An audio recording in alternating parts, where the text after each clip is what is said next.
Hello everyone, welcome to my channel learn with Faiza.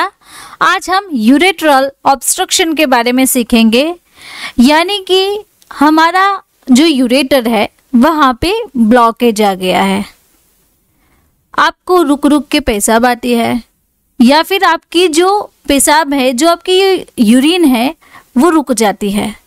तो इसे ठीक कैसे करना है? अगर पेशाब न आए तो क्या करें? आप यहाँ पे देख रहे हैं कि ये किडनी का पोर्शन है।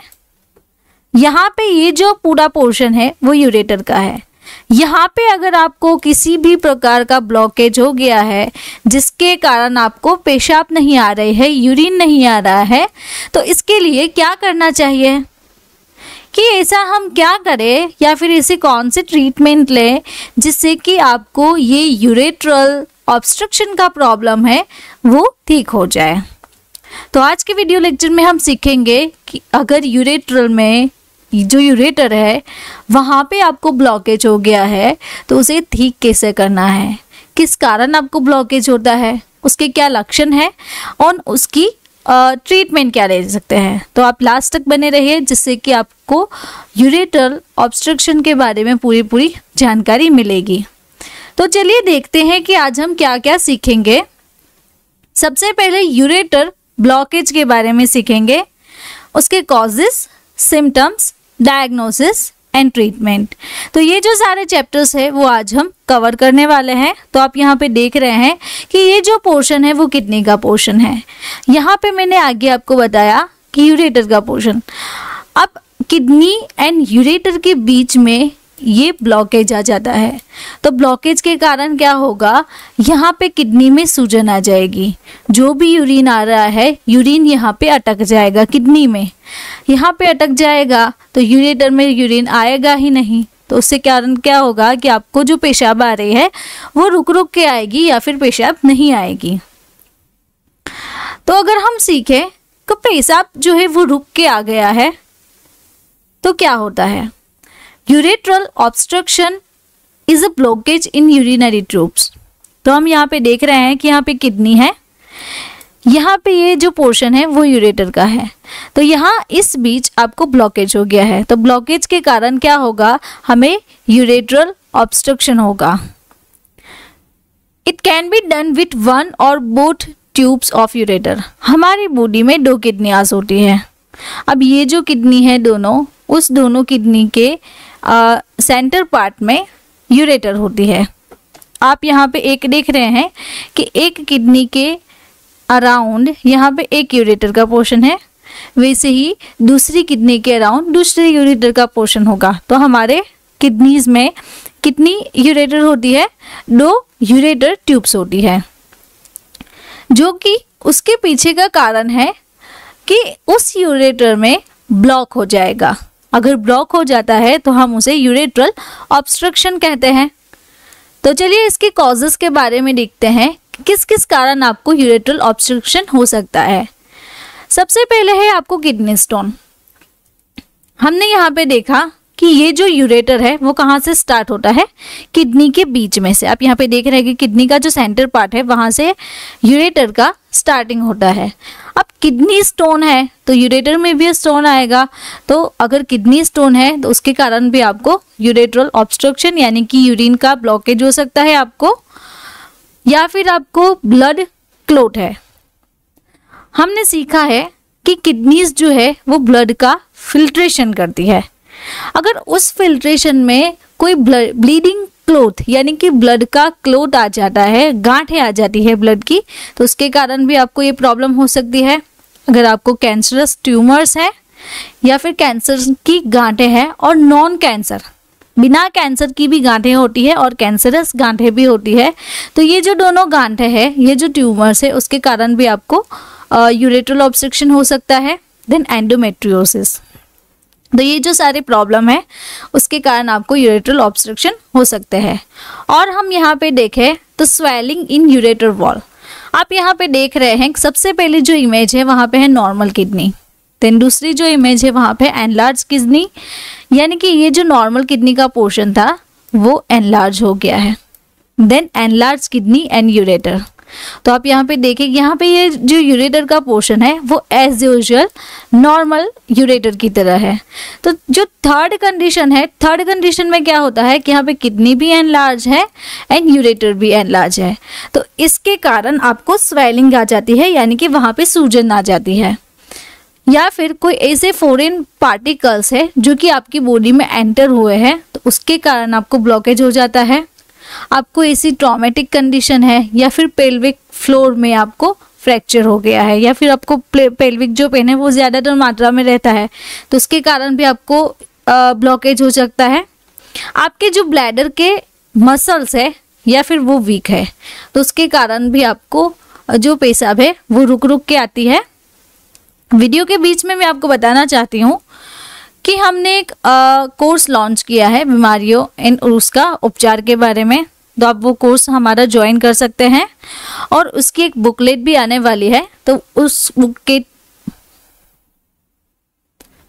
बुकलेट के लिए आपको हमारी ऐप से या फिर यहाँ पे व्हाट्सएप नंबर दिया हुआ है, तो उसके थ्रू भी आप हमें कांटेक्ट कर सकते हैं। नाउ अब हम देखते हैं कि यूरेट्रल ऑब्स्ट्रक्शन के सिम्टम्स क्या है। ऐसे कौन से सिम्टम्स हैं जिससे कि हमें पता चलेगा कि हमारी जो यूरेटर है, जो यूरेटर की जो ट्यूब्यूल्स है वहाँ पे ब्लॉकेज हो गया है। तो सबसे पहला है पेन वाइल यूरिनेशन। जब भी आप पेशाब करने जाते हो, यूरिन करने जाते हो, तो आपको पेन महसूस होता है। यूरिन करने वक्त आपको डिफ़िकल्टी होती है, यानी कि रुक रुक के पेशाब आती है, तो कहीं बार ज़्यादा अमाउंट में पेशाब आएगी आपको। जब पेशाब करने जाते हो तो पेशाब में आपको ब्लड दिखने लगता है। यूरिनरी ट्रैक्ट का इन्फेक्शन है, यानी कि यूटीआई इन्फेक्शंस। तो ये जो यूटीआई इन्फेक्शन है वो आपको बार बार पेशाब करने की इच्छा होती है, या फिर पेशाब करते समय दर्द होता है, या फिर जो यूरेथ्रा का पोर्शन है वहाँ पे आपको स्वेलिंग हो जाती है, जलन होने लगती है।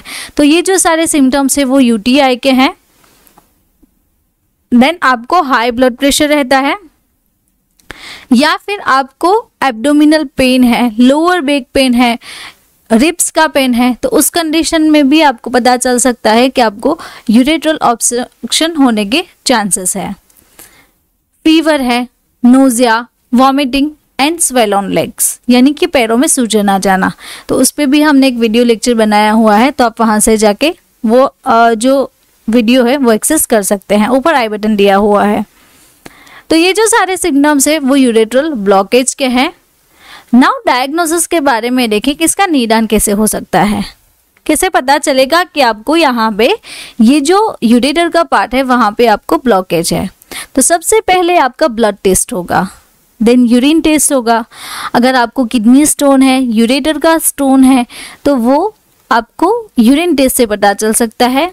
ब्लैडर कैथेराइजेशन, यानी कि ब्लैडर का ऑब्जर्वेशन करते हैं, आपका एमआरआई करते हैं, सीटी स्कैन लेते हैं एंड अल्ट्रासाउंड।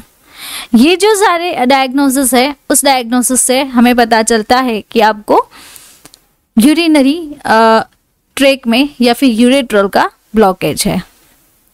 और भी हम यहाँ पे देखें तो जो मेडिसिनल प्रैक्टिशनर्स है वो आपको एंडोस्कोपी करवाते हैं।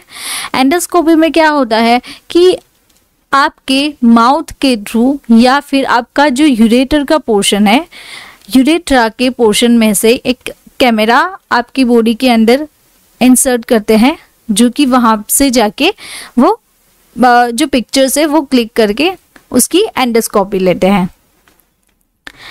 जो हमारी किडनी है उनका एक्सरे ले सकते हैं, किडनी का अल्ट्रासाउंड हो सकता है, CT scan and then intravenous pyelogram, यानी कि आईवीपी। तो ये जो सारे डायग्नोसिस है वो यूरेट्रल ब्लॉकेज के हैं।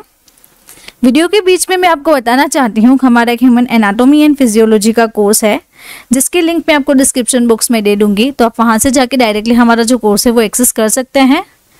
और भी आपको जो डिजीज़ है उनके बारे में जानकारी चाहिए या फिर कोई प्रॉपर कंसल्टेशन चाहिए, तो यहाँ पे मेरा व्हाट्सएप नंबर भी दिया हुआ है, तो व्हाट्सएप के थ्रू भी आप मुझे कांटेक्ट कर सकते हैं ना। उसकी ट्रीटमेंट ऑप्शन के बारे में देखें कि इसकी ट्रीटमेंट क्या है। अगर आपको ब्लॉकेज हो गया है, चलिए मान लीजिए कि आपको यूरेटर में ब्लॉकेज है, तो क्या ट्रीटमेंट करवा सकते हैं इसकी। तो सबसे पहले ड्रेनेज प्रोसीजर होती है। यहाँ पे इसकी कोई मेडिकल ट्रीटमेंट नहीं होती है, यानी कि दवाइयों से ये ठीक नहीं होता है। तो इसके लिए क्या करना पड़ता है कि जो ब्लॉकेज है उसे ड्रेन करना यानी कि निकालना पड़ता है। उसके लिए जो प्रोसीजर है वो सबसे पहले ureteral stent, then percutaneous nephrostomy, catheter. तो सबसे पहले है यूरेट्रल स्टेंट। यूरेट्रल स्टेंट में क्या होता है कि ये जो मेथड है वो मोस्ट कॉमन मेथड है। यूरिन के फ्लो थ्रू आपकी यूरेटर के अराउंड जो किडनी स्टोन है वो उसे ब्लॉकेज को रिमूव करती है। तो आप यहाँ पे देख रहे हैं, तो हमारा जो यूरेटर स्टेंट है वो हमारी यूरेटर में इंसर्ट करते हैं, जिसके कारण यहाँ पे ये जो पीछे की साइड वॉल रहती है उसके थ्रू आपको क्या होता है, यूरिन पास आउट होता है। देन दूसरा जो ट्रीटमेंट ऑप्शन है वो है परक्यूटेनियस नेफ्रोस्टोमी। उसमें अगर आप हम देखें तो percutaneous nephrostomy is the placement of small flexible tubules through out your skin into your kidney और ड्रेन योर यूरिन। यानी कि अगर हम देखें तो ये जो है वहाँ पे दूरबीन से आपको होल किया जाता है। होल करने के बाद ये जो स्टेंट था वो स्टेंट डायरेक्टली कहाँ पे जाता है, किडनी के अराउंड जाता है। तो ये स्टेंट के कारण भी आपकी जो वॉल है वो वाइडर हो जाती है, जिससे कि आपको यूरिन पास होगा।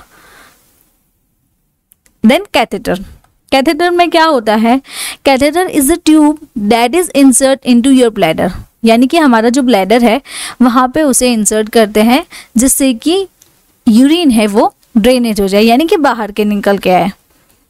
और भी यहाँ पे है कि सर्जिकल प्रोसीजर, अगर ये जो ऑप्शंस थे उससे आपको ठीक नहीं होता है तो उसके बाद सर्जिकल प्रोसीजर होती है, जैसे कि endoscopic surgery, open surgery, laparoscopic surgery and robot associated laparoscopic surgery. तो ये जो सारी सर्जरी है वो करवानी पड़ती है, जिससे कि आपको जो ब्लॉकेज है वहाँ पे जो कि यूरिन पास नहीं हो रहा है, तो ये उसकी प्रोसीजर है। तो इसके अकॉर्डिंग आपकी सर्जरीज होती है। अगर आपको मेरा ये वीडियो अच्छा लगा तो आपको ये वीडियो भी अच्छा लगेगा। ऐसे ही डिजीज़ के बारे में अगर आपको और भी सीखना है तो आप मेरे चैनल को सब्सक्राइब कर सकते हैं या फिर कमेंट बॉक्स में कोई भी कमेंट ड्रॉप कर सकते हैं। और आपको पर्टिकुलर मेडिसिन्स के बारे में सीखना है तो मेरी एक दूसरी चैनल भी है, मेडिसिन एक्सपर्ट रिव्यू, उसे भी आप सब्सक्राइब कर सकते हैं। Thank you for watching my video.